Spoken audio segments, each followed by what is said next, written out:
Hey team, how you doing? It's Gavin here from the Growing Younger team, and this video is about burning belly fat over 50, and this applies to both male and female, okay? There's not too much different between us in terms of how to actually burn belly fat, alright?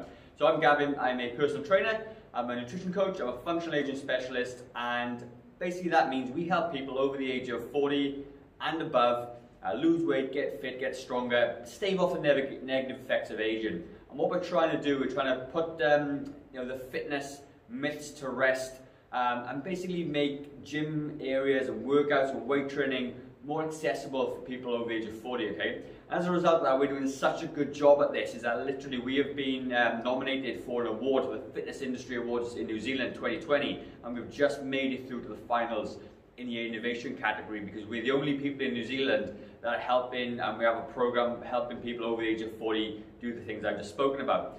So when it comes to burning belly fat over 50, all right, there's a couple of things you need to understand, all right? And the first thing is that calories are the main driver of weight gain, if you like, and even weight loss, all right? And what we got to understand is that it is a calorie balance between what the calories we can take in, the calories we burn out. And some of the problems that we face as we get older is our metabolisms do slow down for sure. We are less active than we were when we were younger, okay? And you know as well as I do that you're probably not as active as you were before, okay? And all these things play a part in your now weight gain. Now, what's probably interesting is that the weight gain hasn't just happened overnight. It's taken a couple of years, a couple of kilos here over the course of years. And all of a sudden, you find yourself in a position where you really want to lose this weight. You're really frustrated and you want to get this weight off. And you may be trying to do things that you used to do before, and it's actually quite difficult now. Your joints are sore, or you may be not as fit as you used to be, and then the gym environment is quite intimidating. And the fad diets that you read about all the time are really confronting and difficult and hard, right? So we're going to take this, put it aside. I'm going to give you basically some really easy options that you can literally implement today after you watch this video to burn that belly fat after 50, all right? Number one, ask you a question. How much exercise do you do right now? Answer the question honestly, all right? Walking the dog doesn't count as exercise, all right? Just saying, okay? So how much exercise do you do right now? What type of exercise are you doing right now? Is it weight training? Is it walking? Is it swimming? What is it that you're doing? And how long, how many hours per week are you doing it? All right? Do you have a sedentary job? Do you basically sit down most of the day, all right? And you're not, not very active. You're not walking upstairs, you're taking lifts, you're all this sort of thing, right? How active are you? What's your job like? Now, first thing you need to do is start allocating some time to do some exercise. You probably want to be doing, if you're pretty sedentary, or even if you're kind of doing a bit now, you want to be setting aside about 2.5 hours per week for just activity and cardio and getting out there, burning some calories off.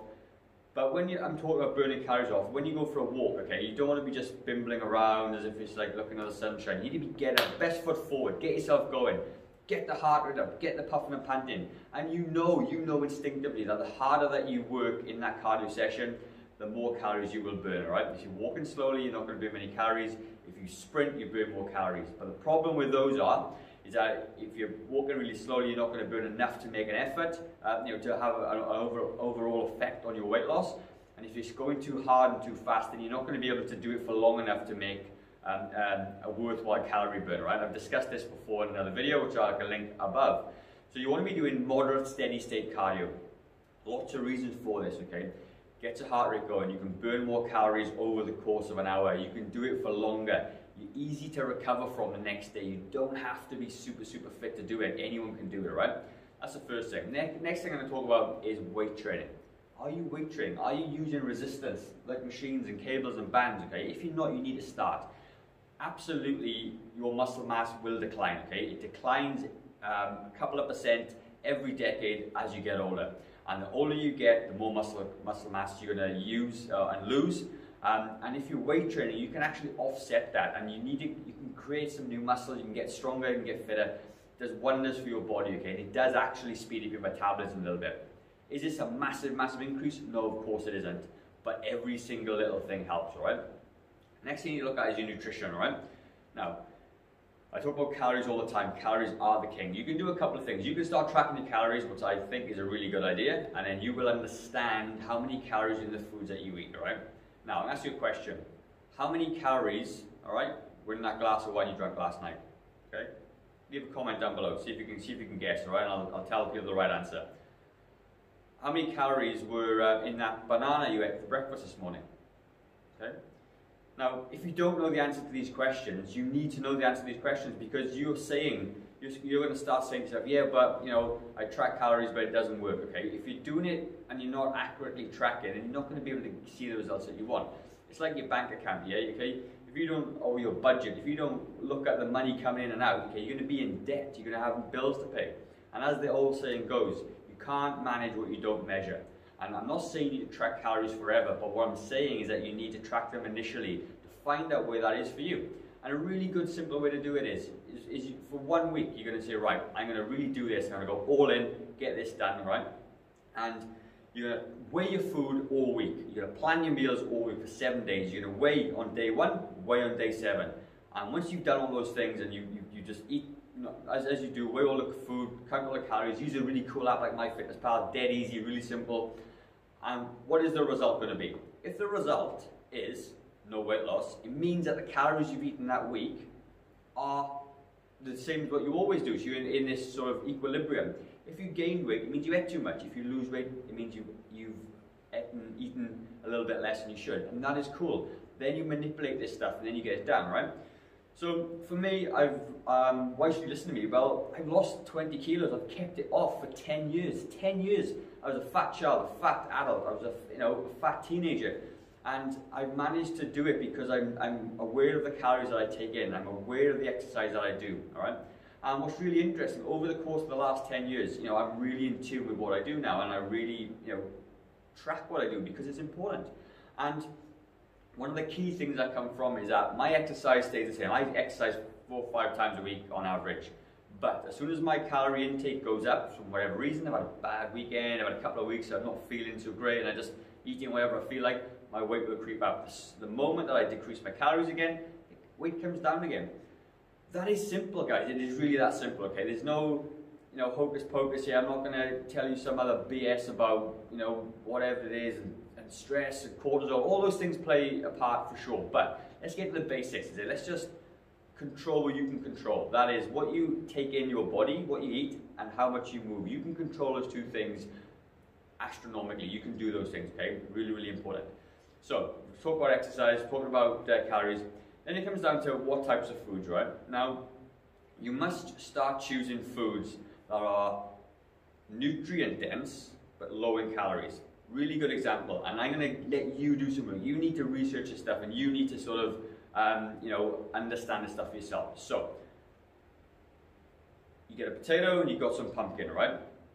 I can't remember exact calories, right? I'll have to check it, but I think like 1 potato is 100 calories, let's say, and 100 grams of pumpkin is about 33 calories, or something like that, okay? It's a massive difference. It just means that you can eat 3 times as much pumpkin as you could potato and have the same calories, okay, if that makes sense. And what that means is you would never need to be full again. You want to have voluminous foods to keep your belly full, so you don't feel like you're on a diet, that you don't feel like you're starving. The problem becomes when you try and eat these healthy snacks, okay, where they're really small portions and they're really high in calories, you don't feel satisfied. But if you can eat more food for the same calories as a different choice, you're going to get better results from it. Now, one of the things that I like to do is substitute normal tortilla wraps for healthy wraps. And one of the makes I use, I'll pop it up on the screen or a photo if I can. I think they're Mountain Dog wraps. Okay, they're about 70 calories for 1 wrap. Quite a big wrap as well.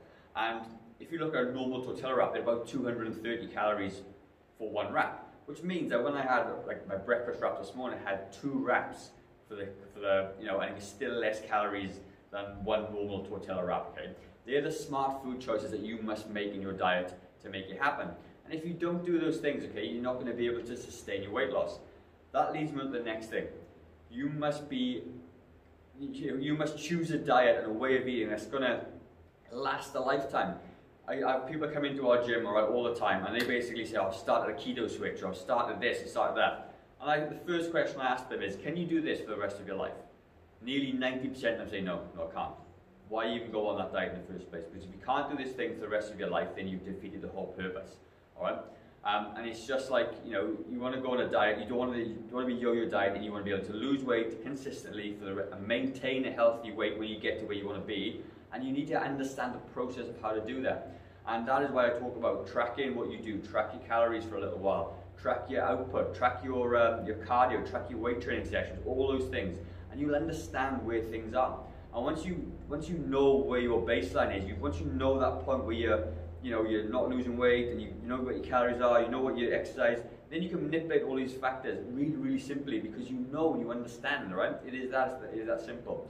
So when it comes to burning belly fat after 50, you need to understand that this isn't a quick fix. It didn't take you, it didn't take you a week to put those weight on. It's not going to take you a week to lose it. But above nothing else I've said today, consistency is the key. You need to have a way of eating and an exercise routine that you can do consistently for the rest of your life. You want to live a happy, healthy life, long life, free from disease, free from high blood pressure, free from high cholesterol, free from heart attack, free from diabetes, okay? Free from cardiovascular disease.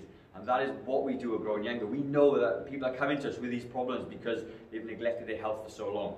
And you must go all in with this thing. This isn't something you just go, I'm going to dabble with a bit of weight loss and dabble with a bit of exercise. It's something that you need to go, right, my health is important. If I can't look after my health, I can't look after myself, I can't look after my loved ones, my wife, my partner, my children. You need to be able to look after yourself, be healthy and fit, to look after the people you love. And like I said, if you can't do this for yourself, do it for somebody else. Really important. Have a reason, have a goal. And then you must start researching this stuff. You must go 100% all in. You must then become your own scientist. You must look for solutions. Snacking at night time. How do I stop snacking at night time? Have a solution for that. What can I do to stay full by eating lower calories but high volume foods? Type it into Google. Low calorie, high volume foods. Or low calorie fruits that keep me full. Foods that keep me full for longer. All those things you must start researching and looking for, okay? And like I said, there's videos on my channel here which cover off all those kinds of things anyway, but you need to do it. So burning belly fat after 50 really comes down to your calories in, calories out. And there are a couple of things, like I said, that you can do on a daily basis to burn that fat off. And simply, it's about controlling what you can control. What you eat, how much exercise you do. If you can do those two things, okay, and have a plan to do those two things, you will 100% be successful. Now, if you're struggling and you're not sure what to do, and the motivation and accountability is a problem for you, then maybe one of us at the Growing Younger team could help you with our program, okay? And if that does sound like you, why don't pop your details into the expression of interest form down below. We'll have a bit of a chat and see if the Growing Younger program is fit for you. Doesn't matter where you are in the world. We have clients currently in Samoa, Australia, UK, all over New Zealand, okay? Because ultimately we can deliver this thing through the internet. It's fantastic, all right? And we've got lots and lots of people that are doing really, really well with our program all over the place. Very simple, okay? Touch base if you need some help. That's it from me, guys. Do us a favor, if you like the video, subscribe, leave a comment, share the video if you want, send it to somebody you know may help from this video, and I really look forward to hearing some of your comments about the questions I asked before. Alright, so anyway, that's it from me, guys. Have a really, really good day. I'll catch you in the next video. Take care, guys. Bye-bye.